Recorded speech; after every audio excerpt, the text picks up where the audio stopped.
The Virginia Cable Telecommunications Association and your local cable provider presents Cable Reports.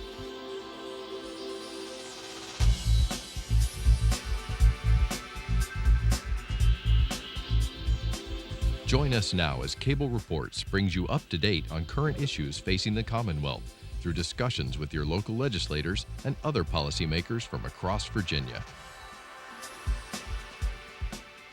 From the General Assembly and the City of Richmond, I'm Woody Evans for Cable Reports, brought to you by the Virginia Cable Telecommunications Association and Comcast, connecting Virginians to their government. We're pleased to have Delegate Manoli Loupassi back with us today. Good to see you, sir. Good to see you.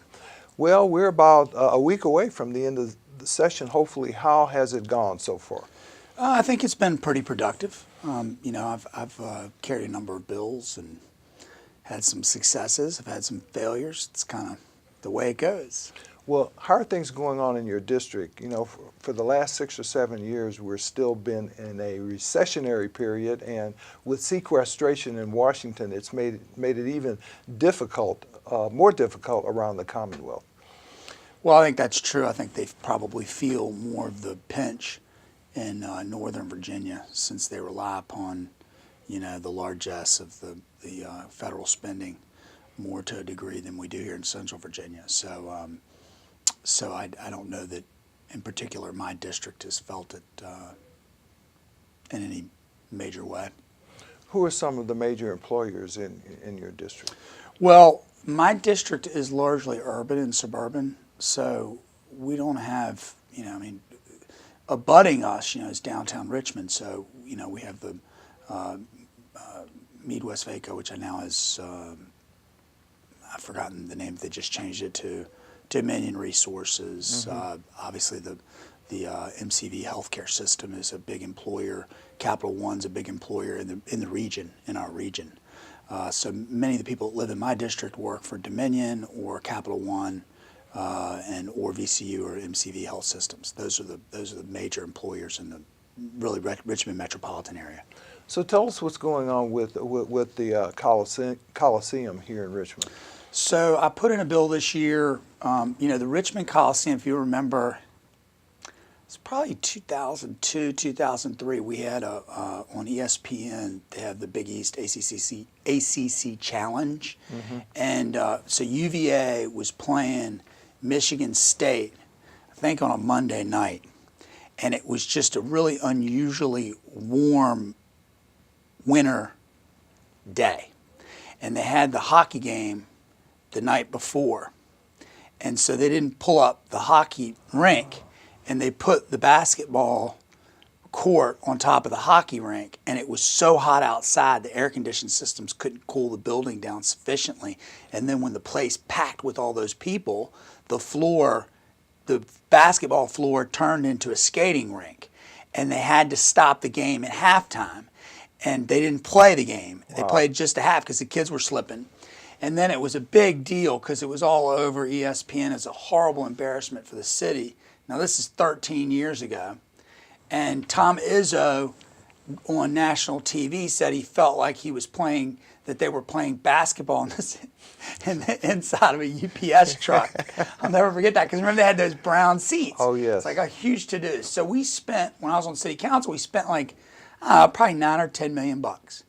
And we, redid the inside, the seats. We, did a new scoreboard, repaired and fixed up some of the bathrooms, new systems for air conditioning. And at that time, they told us you're going to buy about 6 years of useful life, about 6 years. So that would put you in 2009. We're 7 years past the useful life. If you go over there, you could tell just by driving by there, the thing is dilapidated and it's gone. I mean, it's toast. So they need to do something. Probably need to do something about it.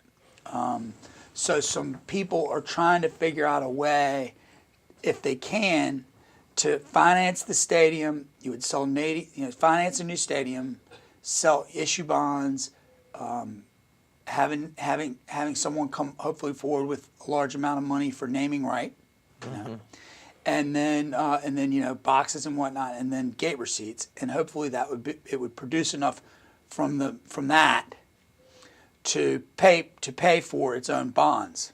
the issuance of the bonds. So they need a place that could own, manage, and lease the facility if they build it and issue the bonds. Well, we already have an entity in place. It used to be the Richmond Metropolitan Authority, and now it's the Richmond Metropolitan Transportation Authority, but it's an authority that exists already. It has all the management in place, all the skill set in place. If you'll recall, they used to run the Diamond for years. So that they have the ability and they know exactly how to own and manage and lease a facility like that. And they're already there. They have office space, they have employees, you know. So the idea is, and what my small part in all this is to get the state law changed to allow the Richmond Metropolitan Transportation Authority to issue bonds and manage, own, and lease a coliseum.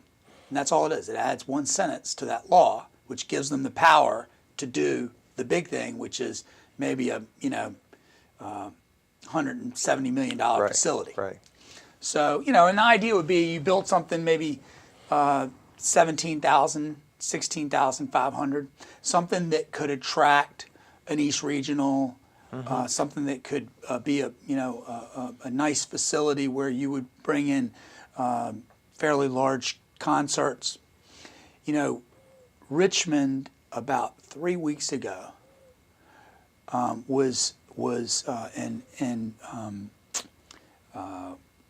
who was it? National Geographic. National Geographic came out 3 weeks ago and said Richmond is the #1 food destination in the world. Really? Number one #1 in the world.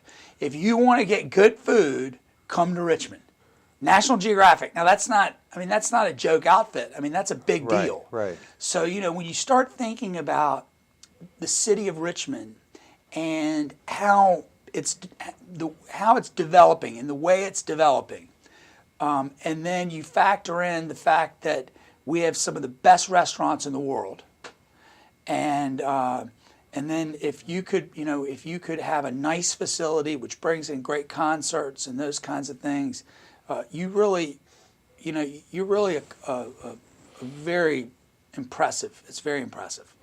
And you know, we've got a lot of hot things going on downtown. I mean, they got the Quirk Hotel.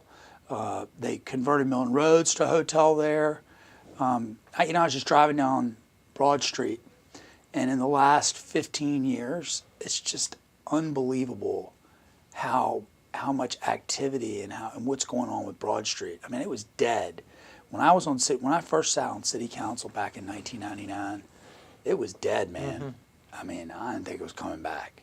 Yeah, but it's hot right now. It's looking great. There was a major cycling event here last year. Oh yeah, it was awesome. It was incredible. I mean, if you watched it on the TV, it didn't even feel like. I mean, you could. As I was watching, so we went out. They came by sort of like where I live, and it was really incredible. They came straight down Cary Street, and I had never seen anything like it.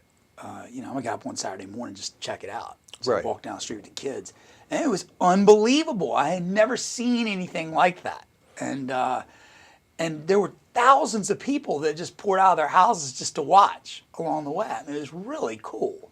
And then, so I went out, I was like, well, this is unbelievable. I had no idea. And so I went just to watch it on the TV. I watched like 4 hours of it on the TV because I was so enthralled that, you know, I wanted to see the different parts and what they had done of the city. And then the way they did it on going up Church Hill and the cobblestones and that turn up the hill and the people that were, I mean, it felt, I was really, you know, you couldn't help but be proud to be a Richmonder. Right. Because you're like, you know, we do a really fantastic job putting on festivals and things of that nature.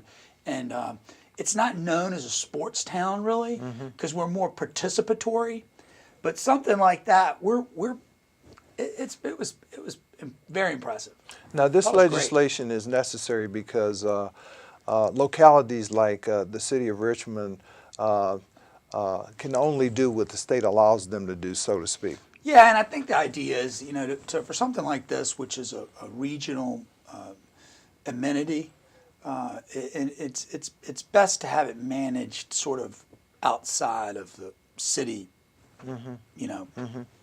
budget and that kind of thing. And it also fits into this concept of Go Virginia, trying to get local governments to cooperate in terms of regional activities as well.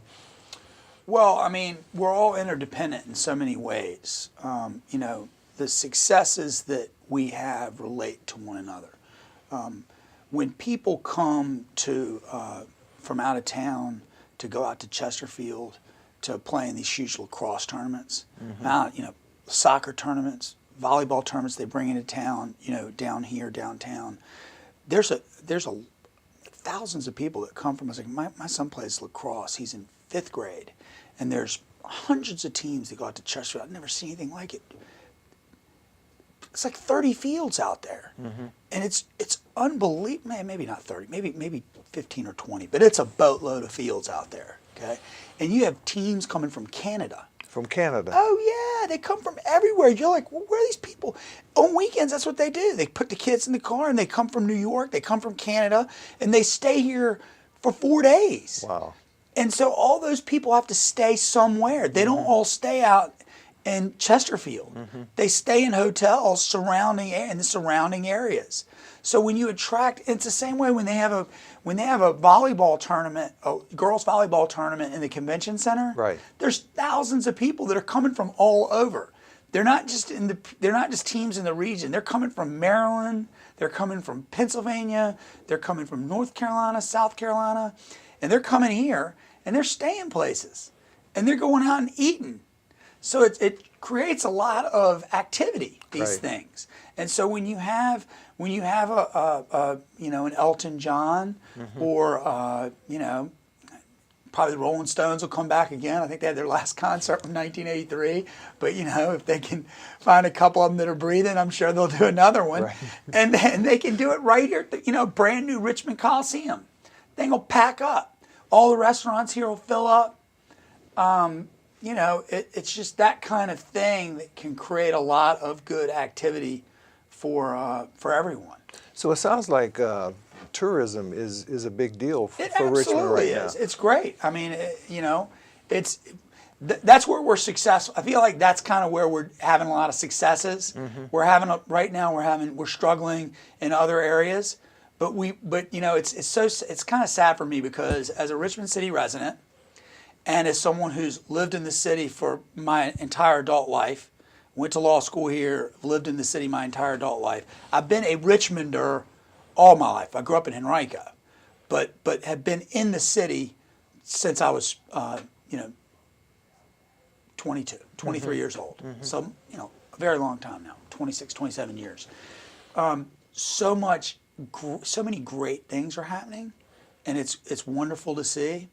And unfortunately, it's the negatives that constantly get put in front of people. Right.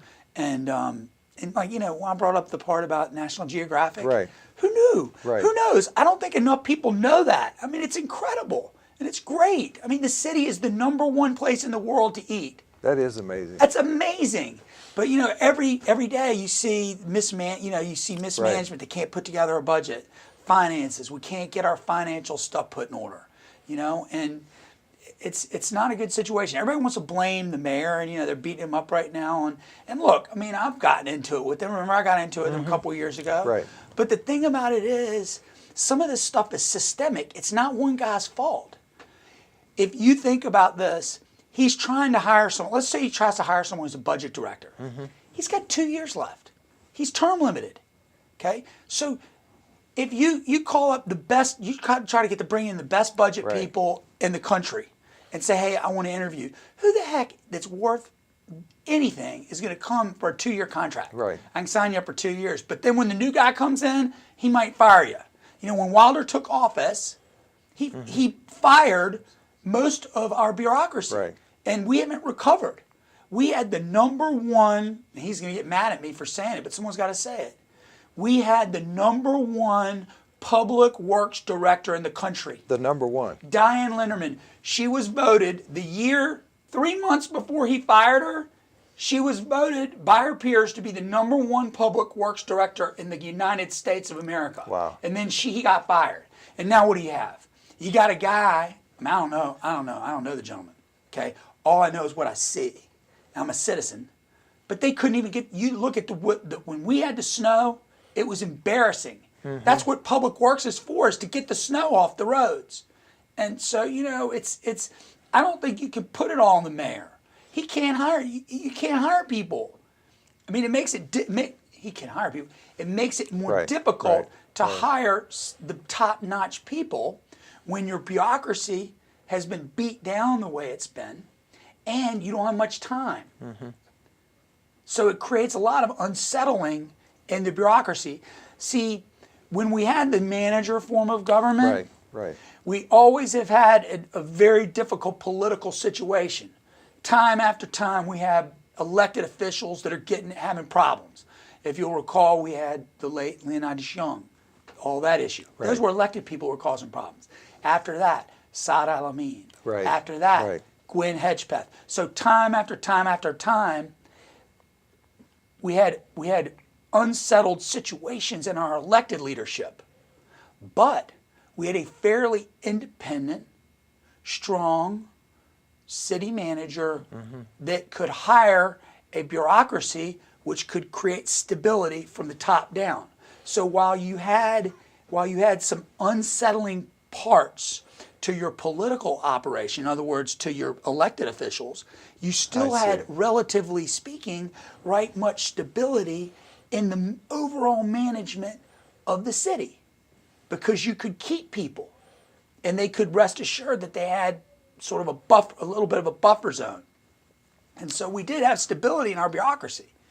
And so you really had checks and balances there that provided for the stability that you're talking about. So now that's not to say that this form of government can't work, but I think some things need to change. I think we need, and I've been begging my friends on city council for 5 years, and this is why I'm feuding with the current mayor. I was feuding with him about the Richmond Metropolitan Authority because we're trying to get it all balanced. And even then, 5 years ago, I was calling all my friends on Richmond City Council, because I know them all, hey, y'all need to talk about the mayor's salary. You can't pay that position what they pay it and expect to get a top-notch person there, okay? Right now, I could think of probably 3 or 4 people that I would love that could be excellent mayors. You can't afford to do it. What's the pay level now? I think it gets paid $125,000.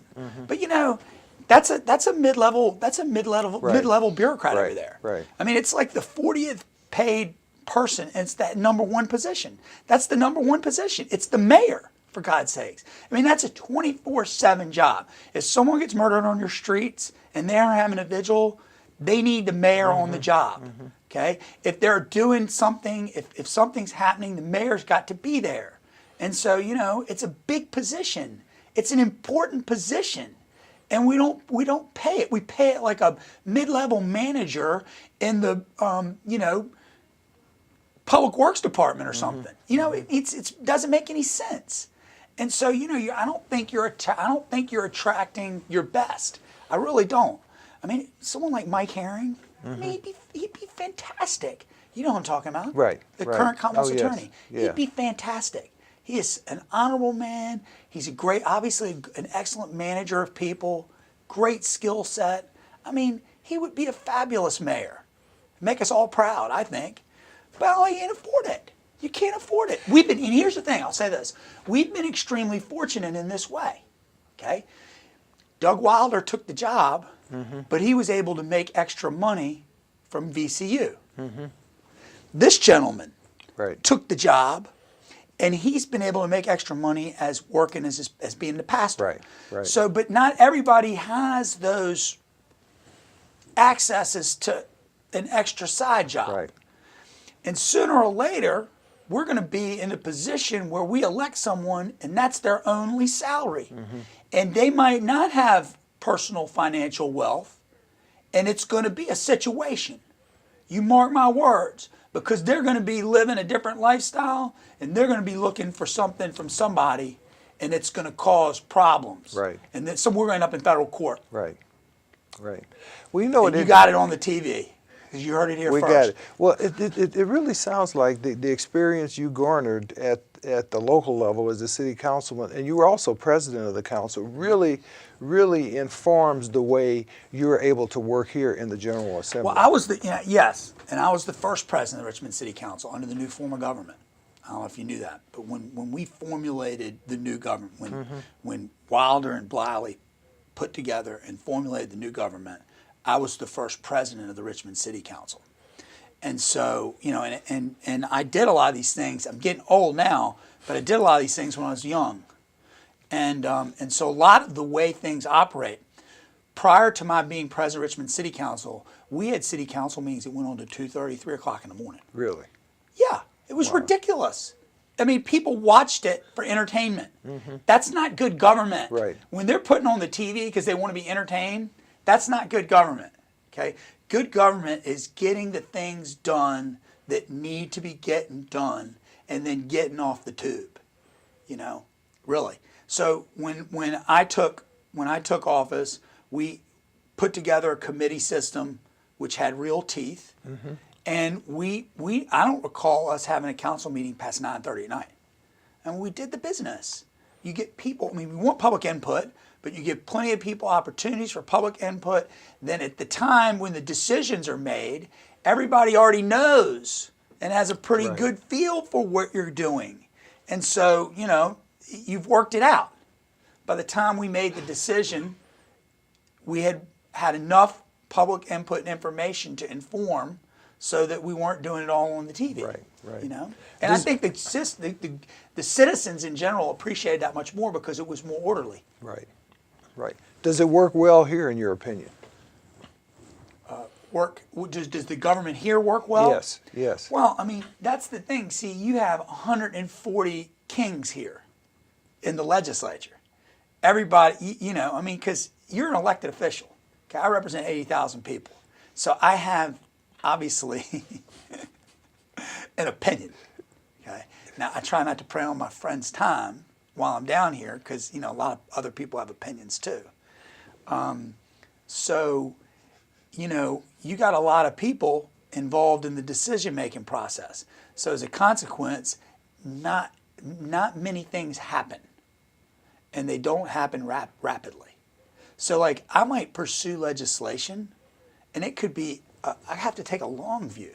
It might be a 5 or 6 year process for me to get a piece of legislation through. That RMA thing, it took 5 years. 5 years for that Yeah, alone. man, I fought. I had to fight constantly. Every time I turned around, there was somebody coming at me. So it takes time, and you do it by informing. You do it by, pursuing and not giving up. But you have to have a long view. All right, so right now, it's interesting you brought that up because right now, this is year 1. I'm trying to get it so that if you are a convicted felon, you can try to get a job at some point. Okay? Here's the thing. I'm a Republican. I don't know if you're a Democrat, Republican, you might be an independent, whatever. But my belief system is that people in our society should assume their place in an orderly society by working every day and paying their taxes and having self-worth. And if we have systems in place that are preventing people who otherwise could be productive members from not doing it because of our system, then we need to change it. Because why? Because number one, if they can't get a job, what do you do? Basically this. Right. Or this is what you do. So you identify with the job you have. Exactly. If someone asks me what I do, I say I'm a lawyer. But you ask a dude who got a felony conviction 5 years ago or 6 years ago, and he hadn't been able to get a job. He's trying, but there's so many barriers to him in getting one that he doesn't have any self-worth, and he's preying on you and me because he may go back to crime, he might not, but he's got to sleep somewhere. He's got to do. He's preying on you and me because we're going to pay for this. If he doesn't have somewhere to go, he's going to go. Sleep somewhere, and you and I are going to pay as taxpayers. Someone's paying. It's not a zero-sum game. The people that pay the taxes are going to pay for the other people to take care of the other people.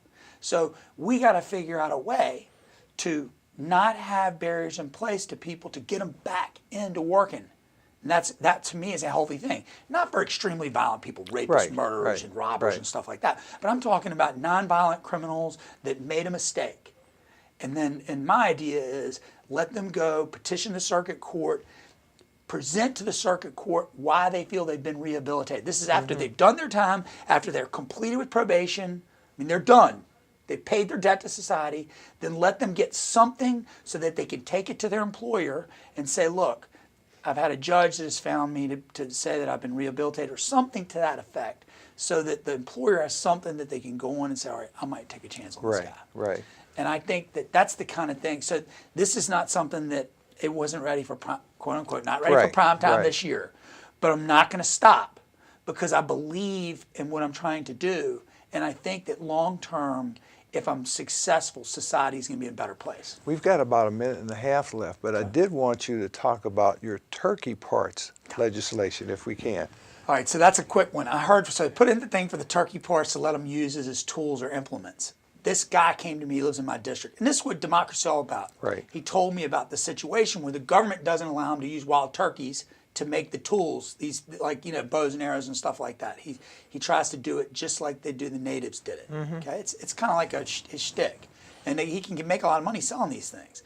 But the law in place prevented him from using wild turkeys. He could get a domesticated turkey, kill it and use its feet and but he couldn't use a wild turkey.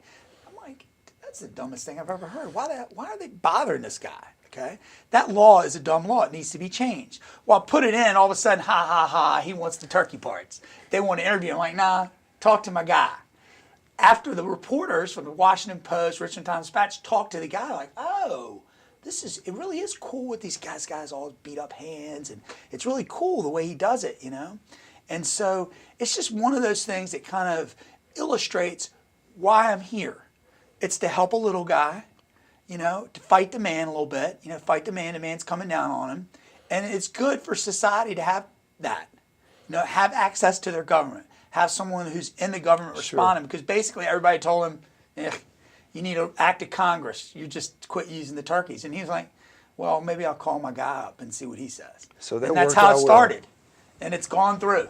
So the guy's going to be able to do his thing. Great. Well, we'll leave it at that. That's a great story and a great success. Thank you for being here, Delegate Manoli Loupassi. Thank you. Thank you for watching Cable Reports, brought to you by the Virginia Cable Telecommunications Association and Comcast. Until next time, I'm Woody Evans.